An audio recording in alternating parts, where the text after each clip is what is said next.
800 साल पहले जिनके बिठाए हुए ऊंटों को जो लोग उठा नहीं सके, आज वही लोग दरगाह को उखाड़ने की बात कर रहे हैं।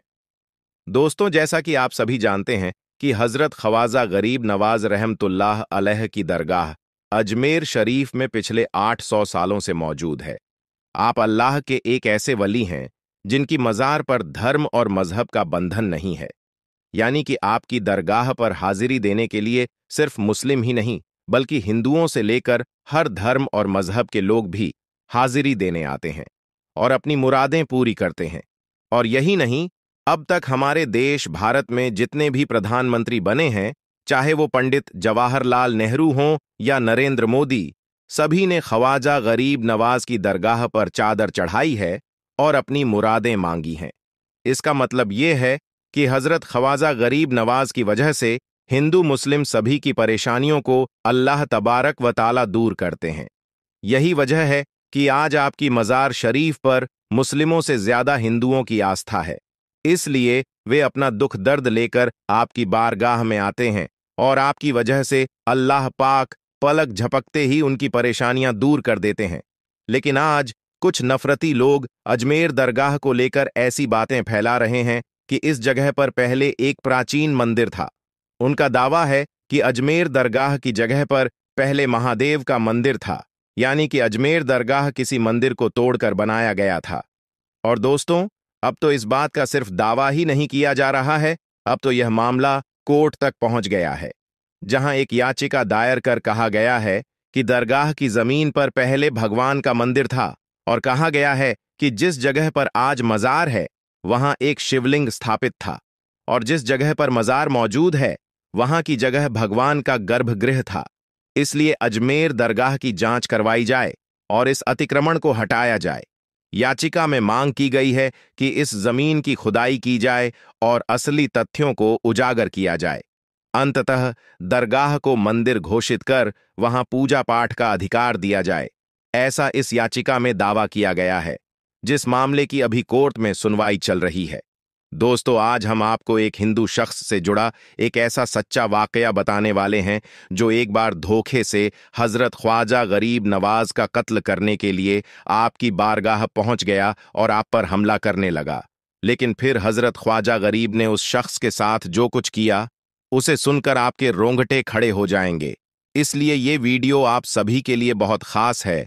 आप हिंदू हो या मुसलमान, आप इस वीडियो को आखिर तक जरूर देखें। और सबसे पहले, अगर आप भी ख्वाजा गरीब नवाज से मोहब्बत करते हैं तो इस वीडियो को दिल से एक लाइक जरूर कर दें, ताकि भारत सरकार को ये पता चल जाए कि दुनिया भर में ख्वाजा गरीब नवाज के चाहने वालों की तादाद कितनी है। दोस्तों, सीरत ख्वाजा किताब में ये वाकया दर्ज है। बयान किया जाता है, एक बार एक हिंदू शख्स धोखे से हजरत ख्वाजा गरीब नवाज का कत्ल करने की नीयत से उनकी बारगाह में पहुंच गया और जाकर कहने लगा, हुजूर, मैं आपकी खिदमत में बहुत दूर से आया हूं।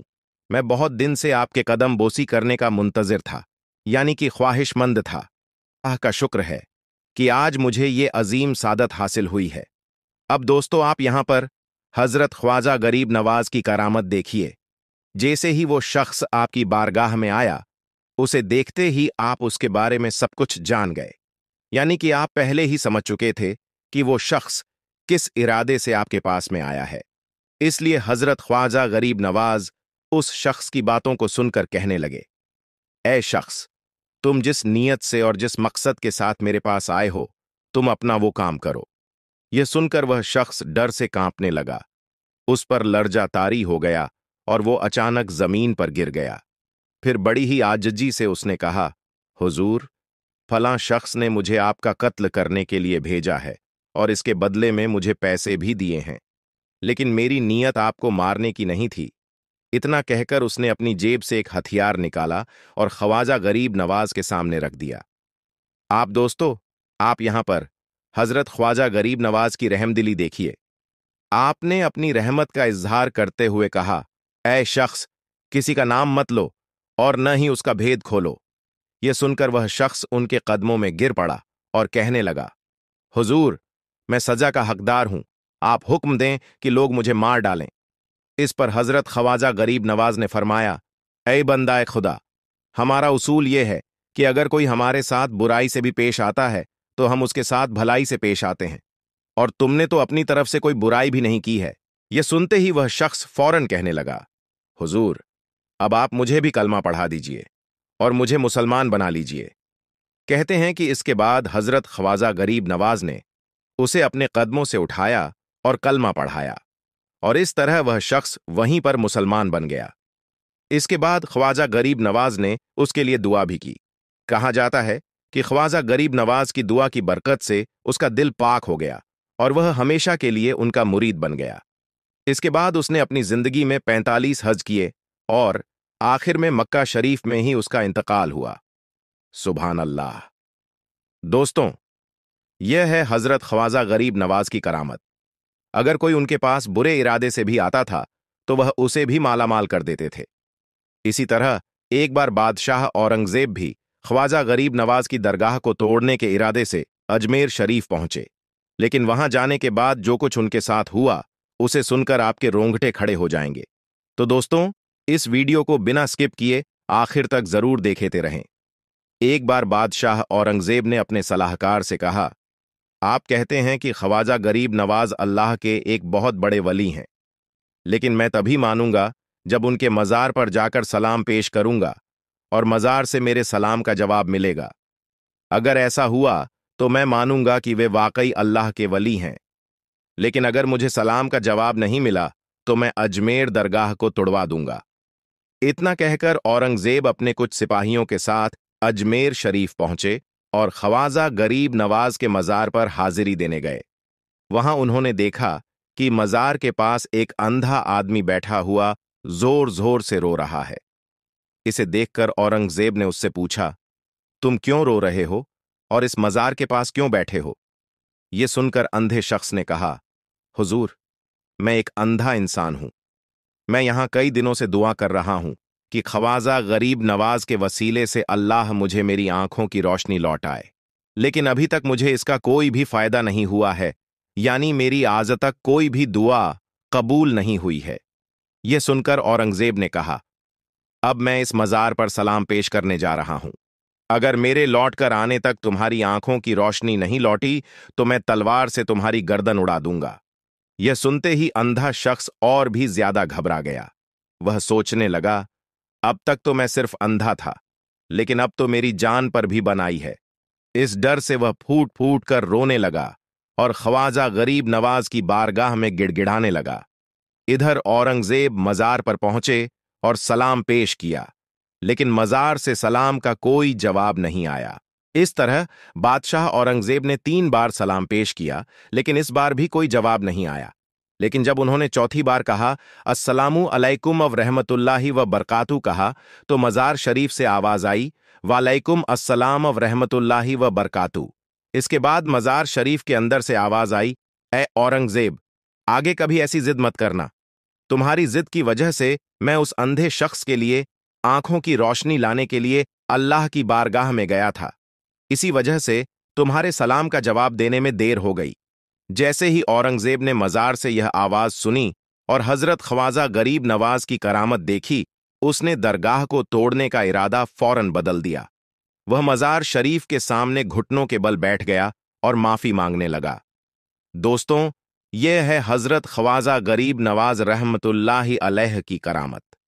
लेकिन आज के समय में कुछ लोग बिना सोचे समझे इस महान वली की शान में गुस्ताखी कर रहे हैं और उनकी मज़ार शरीफ पर सवाल उठा रहे हैं। इसके अलावा एक और वाकया है, जब बादशाह अकबर की शादी के कई सालों बाद भी उसे कोई बेटा नहीं हुआ। तब उसने ख्वाजा गरीब नवाज की बारगाह में मन्नत मांगी कि अगर उसे बेटा पैदा हुआ तो वह आगरा से पैदल अजमेर आएगा। हजरत ख्वाजा गरीब नवाज की करामत से 1 साल के अंदर ही बादशाह अकबर को बेटा पैदा हुआ। इसके बाद अकबर ने आगरा से पैदल चलकर अजमेर शरीफ पहुंचकर मन्नत पूरी की और गरीबों के लिए एक बड़ी देग रखवाई। सन 100 हिजरी में दरगाह का मुख्य द्वार सुल्तान मांडू ने बनवाया था और दरगाह के गुंबद पर लगा कलश रामपुर के नवाबों की देन है। अजमेर दरगाह में मौजूद बुलंद दरवाजा सुल्तान महमूद गजनवी ने बनवाया, जो दरगाह की सबसे ऊंची इमारत है। दरगाह में मौजूद बड़ी देग अकबर ने चित्तौड़गढ़ फतह के बाद बनवाई, जबकि छोटी देग जहांगीर ने 1009 हिजरी में बनवाई। शाहजहानी मस्जिद भी बादशाह शाहजहां ने बनवाई। दोस्तों, इन सभी बातों से यह साफ होता है कि अजमेर दरगाह को किसी एक ने नहीं बल्कि अलग अलग समय पर अलग अलग लोगों ने मिलकर बनाया। यहां हिंदू और मुसलमान दोनों ने योगदान दिया है। इससे यह भी साफ हो जाता है कि अजमेर दरगाह किसी मंदिर को तोड़कर नहीं बनाई गई।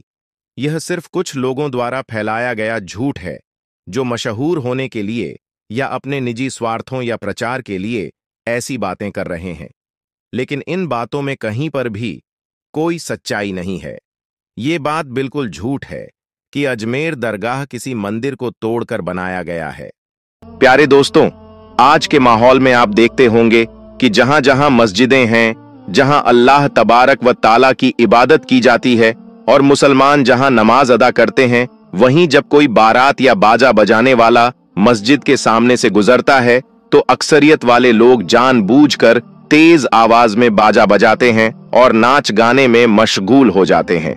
इस तरह से अल्लाह के घर मस्जिद की हुर्मत को पामाल करने की कोशिश करते हैं। प्यारे दोस्तों, एक वाकया है जो इस वक्त बहुत तेजी से वायरल हो रहा है। वो हजरत साबिर कलियरी रहमतुल्लाह अलैह का है।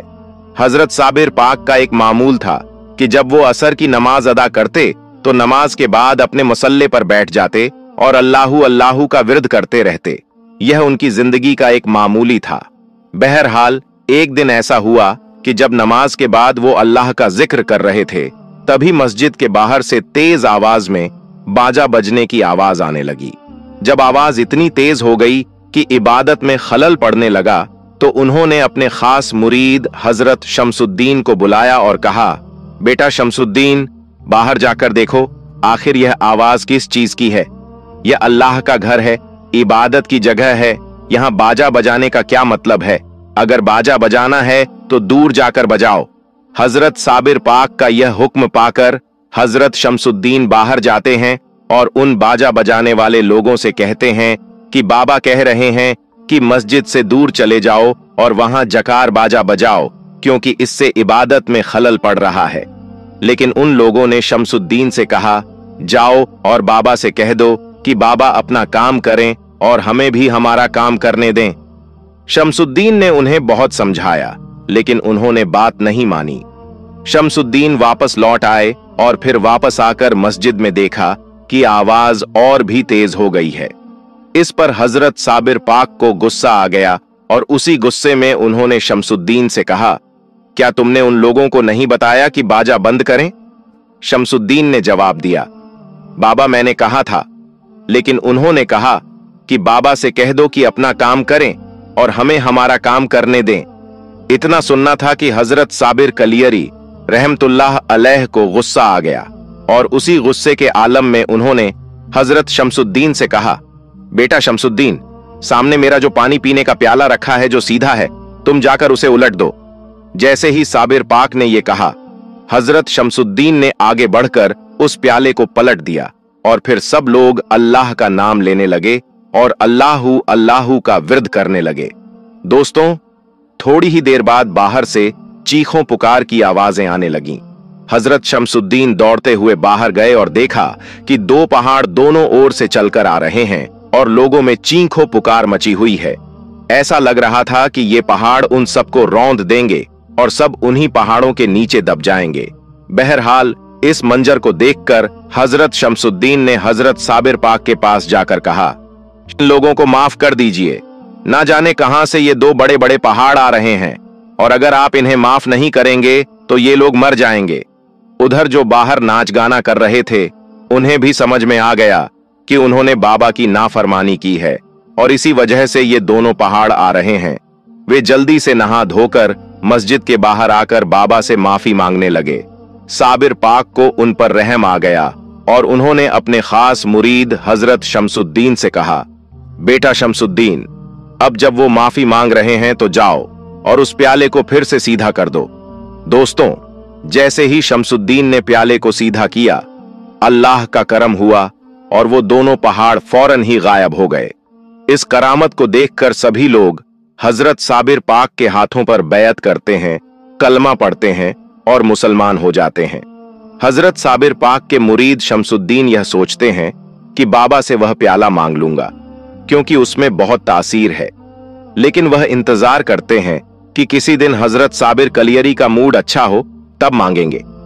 एक दिन जब साबिर पाक मुस्कुरा रहे थे तो हजरत शमसुद्दीन उनके पास गए और पूछा, बाबा क्या हाल है, तबीयत ठीक है? इस मौके का फायदा उठाकर उन्होंने साबिर पाक से कहा, बाबा आपका जो प्याला है वो मुझे दे दीजिए, उसमें बहुत तासीर है। अगर मुझे किसी से परेशानी होगी तो मैं भी उस प्याले को पलट दूंगा। इतना सुनते ही साबिर पाक को गुस्सा आ गया और उन्होंने कहा, बेटा शमसुद्दीन, क्या तुम्हें लगता है कि वह तासीर प्याले में है? नहीं, मैंने 40 सालों तक अल्लाह और उसके रसूल का जिक्र किया है। अगर तुम मेरा सीना चाक करोगे तो उसमें सिर्फ अल्लाह और उसके रसूल का जिक्र ही मिलेगा। वह तासीर मेरे प्याले में नहीं बल्कि मेरे कौल में है। यह तो एक इत्तेफाक था कि मैंने प्याले का नाम लिया था। अगर मैंने अपनी झूठी का नाम लिया होता और तुम झूठी को पलटते, तब भी अल्लाह उन लोगों को उनके अंजाम तक पहुंचा देता। इतना सुनने के बाद हजरत शमसुद्दीन को असल बात समझ में आ जाती है और वह चुप हो जाते हैं। प्यारे दोस्तों, इस वाकये से हमें यह सबक मिलता है कि अल्लाह के वली की बातों में बहुत असर होता है और जब उनके मुंह से कोई बात निकलती है तो अल्लाह तबारक व ताला उसे बौरन ही कबूल कर लेते हैं। दोस्तों, आज जो लोग मस्जिद की नाफरमानी करते हैं, उसकी बेहुरमती करते हैं, उन्हें भी समझना चाहिए कि यह अल्लाह का घर है और उनकी नाफरमानी करना मुसीबत की वजह बन सकता है। प्यारे दोस्तों, हमेशा की तरह एक बार फिर से हम लोग आपके सामने हिंद के सुल्तान ख्वाजा मोइनुद्दीन चिश्ती संजरी रहमतुल्लाह अलैह की एक बड़ी करामत लेकर इस वीडियो में हाजिर हुए हैं। प्यारे दोस्तों, आज का वीडियो काफी दिलचस्प होने वाला है क्योंकि ख्वाजा गरीब नवाज की हर करामत लाजवाब है और जितनी करामतें आप सुनोगे दोस्तों, दिल चाहेगा कि सुल्तान हिंद की और भी करामतें जानें और देखें। प्यारे दोस्तों, वो आंखें वाकई में बहुत खुशनसीब हैं जिनके सामने ये करामतें जाहिर हुईं। लेकिन दोस्तों, हम अब उस समय में नहीं हैं जहां हम अपनी आंखों से देख सकें, लेकिन इन करामतों को हम सुन तो सकते हैं। रब तबारक व ताला आप सभी को खुश रखे, आबाद रखे। चलिए वीडियो की शुरुआत करते हैं। उससे पहले दोस्तों, आपसे गुजारिश करेंगे कि अगर आप पहली बार मेरे YouTube चैनल पर आए हैं तो जल्दी से चैनल को सब्सक्राइब कर लीजिए, क्योंकि इस वीडियो में सुल्तानुल हिंद की करामत आने वाली है, तो चैनल को अभी से सब्सक्राइब कर लें। बेल के बटन को ऑन करें और ऑन एल नोटिफिकेशन के ऑप्शन को भी दबा लें। दोस्तों, उस जमाने में जब सुल्तानुल हिंद ख्वाजा गरीब नवाज इस जाहिरी दुनिया में हयात थे, उस वक्त एक बूढ़ी औरत ख्वाजा गरीब नवाज के दरबार में आती है और आने के बाद सुल्तानुल हिंद ख्वाजा गरीब नवाज की बारगाह में बड़ी ही आजिजी के साथ गिड़गिड़ाकर मदद मांगने लगती है। मदद क्या थी दोस्तों, जब आप सुनेंगे तो आप भी सोचने पर मजबूर हो जाएंगे। प्यारे दोस्तों, वो बूढ़ी औरत ख्वाजा गरीब नवाज मोइनुद्दीन हसन चिश्ती संजरी रहमतुल्लाह अलैह की बारगाह में आकर कहने लगती है, या मुइन, मेरा भरम रह जाए, मेरा एक सहारा मेरा बेटा है और उसे वक्त के हाकिम ने पकड़ लिया है, और सिर्फ पकड़ ही नहीं लिया है बल्कि मेरे बेटे को फांसी की सजा सुना दी है। तो या गरीब नवाज मेरी मदद कीजिए, या गरीब नवाज इस गरीब का भरम रख लीजिए। दोस्तों, वो मां बड़ी ही दुखी होकर ख्वाजा गरीब नवाज के सामने अपनी बात रखती जाती है और बिलखती जाती है, रोती जाती है, और सुल्तानुल हिंद मोइनुद्दीन चिश्ती संजरी रहमतुल्लाह अलैह उसकी बात को बड़े ध्यान से सुनते हैं। उन्हें महसूस होता है कि उसकी बात सुनने के बाद कि उनका बेटा बेकसूर है। फिर सुल्तानुल हिंद को गुस्सा आ जाता है, और जब सुल्तानुल हिंद ख्वाजा गरीब नवाज को गुस्सा आता है तो वो अपनी जगह से उठते हैं, अपनी लाठी अपने हाथ में लेते हैं और उस बूढ़ी औरत के साथ चलते हैं जहां उसके बेटे को फांसी दी जाने वाली थी।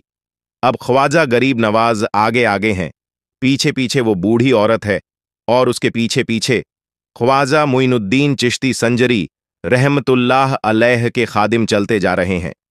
प्यारे दोस्तों, कुछ दूर चलने के बाद सुल्तानुल हिंद ख्वाजा गरीब नवाज और सभी लोग उस जगह पहुंचते हैं जहां फांसी दी जानी थी। लेकिन दोस्तों, वो देखते हैं कि वहां पर पहुंचने से पहले ही उसका बेटा फांसी पर लटका दिया गया था। उसका शरीर बेजान हो चुका था, वो लटक चुका था, उसे फांसी दे दी गई थी। यह देख उसकी बूढ़ी मां दहाड़े मारकर रोने लगती है। तब सुल्तानुल हिंद ख्वाजा गरीब नवाज को गुस्सा आ जाता है, और जब सरकार ख्वाजा गरीब नवाज को गुस्सा आ जाता था तो कोई न कोई करामत जरूर होती थी। प्यारे दोस्तों, जब ख्वाजा गरीब नवाज ने उस लटकती हुई लाश की तरफ देखा तो वो आगे बढ़ते हैं और अपनी लाठी को उस नौजवान की गर्दन पर रखते हैं और कहते हैं, अगर तू बेकसूर है तो उठ, अल्लाह के नाम से। इतना कहना था कि वो नौजवान उठकर बैठ जाता है और सीधे ख्वाजा गरीब नवाज के कदमों में आकर गिरता है। प्यारे दोस्तों, आज के लोग ये कह सकते हैं कि ये नामुमकिन है, लेकिन दोस्तों, अल्लाह के वलियों के लिए नामुमकिन कुछ भी नहीं है। ख्वाजा गरीब नवाज जैसे अल्लाह के वली ऐसी करामतें दिखाकर चले गए हैं जिनके बारे में हम आज सिर्फ सोच सकते हैं, जिनके बारे में सिर्फ हम तसव्वुर कर सकते हैं, और तसव्वुर भी बहुत मुश्किल से कर सकते हैं, क्योंकि वो चीज हुई है करामतों के साथ जो इम्पॉसिबल चीज थी। प्यारे दोस्तों, जिन लोगों को ये लग रहा है कि ये हो नहीं सकता है, तो उनके लिए मैं बता दूं कि सुल्तानुल हिंद ख्वाजा गरीब नवाज वो अजीमुश्शान अल्लाह के वली हैं। वो सुल्तानुल हिंद ख्वाजा गरीब नवाजश जिनके दरबार से ऐसी ऐसी करामत हुई हैं और आज भी हो रही हैं कि आप सुनकर हैरत में रह जाओगे। साथ ही साथ दोस्तों, यकीनन मैं जानता हूं कि जो ख्वाजा गरीब नवाज के जानने वाले हैं, मानने वाले हैं, वो ये जानते हैं कि ख्वाजा गरीब नवाज रहमतुल्लाह अलैह ने ऐसी ऐसी करामत दिखाई है जिनके बारे में सुनकर हम सारे लोग हैरत में पड़ जाते हैं। ये वही सुल्तानुल हिंद ख्वाजा गरीब नवाज हैं जिन्होंने अना सागर को अपने कूजे में ले लिया था। ये वही ख्वाजा गरीब नवाज हैं जिन्होंने एक राजा को पानी पिला दिया, पृथ्वीराज चौहान के पूरे लश्कर को और पृथ्वीराज के साम्राज्य को नेस्तो नाबूद कर दिया था। ये वही सुल्तानुल हिंद ख्वाजा गरीब नवाज की अजीम दरगाह है, जहां दोस्तों सादी देव अना सागर के कोने में रहता था। सादी देव जो कि एक जिन्नात था, जिसको कलमा पढ़ाकर मुसलमान बनाया, और कलमा पढ़ाकर मुसलमान ही नहीं बनाया बल्कि एक जिन्नात को अपना खलीफा भी बनाया। दोस्तों, ये वही सुल्तानुल हिंद ख्वाजा गरीब नवाज हैं जिन्होंने जयपाल जादूगर को अब्दुल्लाह बियाबानी बना दिया। दोस्तों, यकीनन ख्वाजा गरीब के चाहने वाले ये जानते हैं कि सुल्तानुल हिंद ने ऐसी ऐसी करामतें की हैं जिनको सुनकर हर एक इंसान हैरत में पड़ता है। तो हम और आपकी औकात क्या है? प्यारे दोस्तों, आज का वीडियो आपको कैसा लगा? कमेंट के जरिए जरूर बताएं। सुल्तानुल हिंद ख्वाजा गरीब नवाज की इस करामत के बारे में आपकी क्या राय है? कमेंट जरूर करें। हम मिलते हैं फिर एक नई वीडियो के साथ। तब तक के लिए अल्लाह हाफिज।